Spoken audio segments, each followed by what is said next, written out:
the error that the Quran contains evidence for mutation.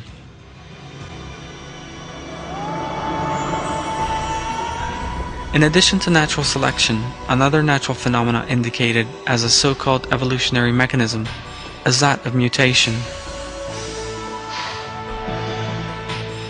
Mutations are damages caused in the genetic structures of living things by agents such as heat, radiation, or chemical substances.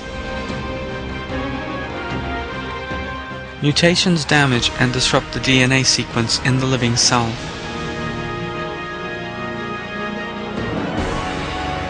There is no such thing as a beneficial mutation. 99% of mutations are harmful, and the remaining 1% has no impact at all. A living thing subjected to mutation generally ends up crippled and defective, or else gets down with diseases such as cancer stemming from genetic impairment.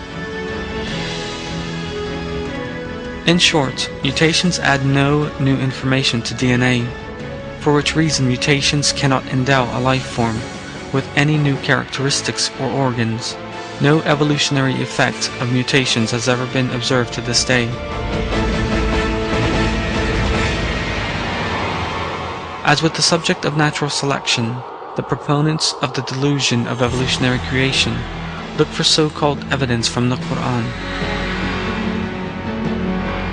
They come up with a number of irrational and illogical claims by distorting the true meaning of verses in their search for supporting evidence. The verses to which they appoint as supposed evidence for the nonsense that living things evolved by way of mutations are as follows. I seek refuge in Allah from the accursed Satan. If we wished, we could transform them where they stand, so they would neither be able to go out nor return.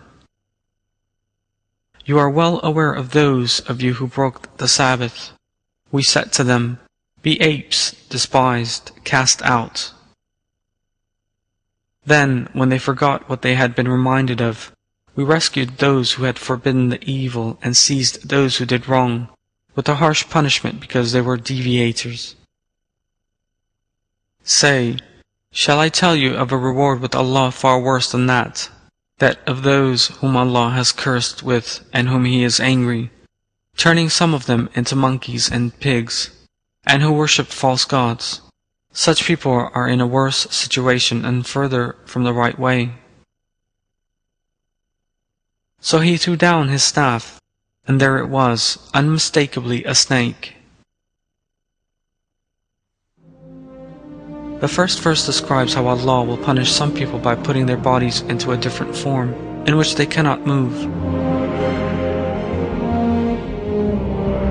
The three following verses describe how Allah turns some people's bodies into other livings' bodies, again as a punishment.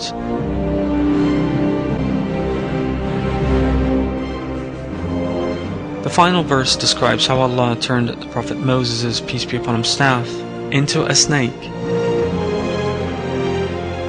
None of these things happened as a result of natural causes, but as the consequence of Allah's miraculous creation. All these transitions referred to in the verses happened in a miraculous way, with His telling them to be. They did not occur through evolution or mutation.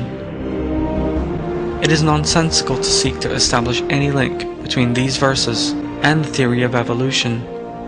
The verses describe how Allah turned some people whom He punishes for their evil deeds into apes or pigs.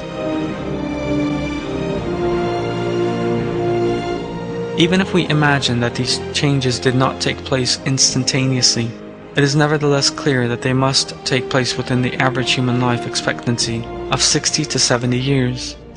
Nevertheless, the theory of evolution foresees it taking millions of years for one species to turn into another. The Prophet Moses, peace be upon him, staff, the subject of the final verse, is an inanimate object, for which reason it cannot even be suggested that it underwent evolution. It is even more nonsensical than the claims made by evolutionists to suggest that an inanimate staff suddenly turned into a dragon by way of mutations. If someone is not laboring under the delusion of thinking, I must produce some evidence in favor of evolution from the Quran. Even if I have to distort it, then it is absolutely impossible to interpret the verses in question as evidence of mutation. Indeed, attempting to produce evidence from the verses in favor of evolution in that way merely proves what a hollow, forced, and un-Quranic thesis evolutionary creation truly is.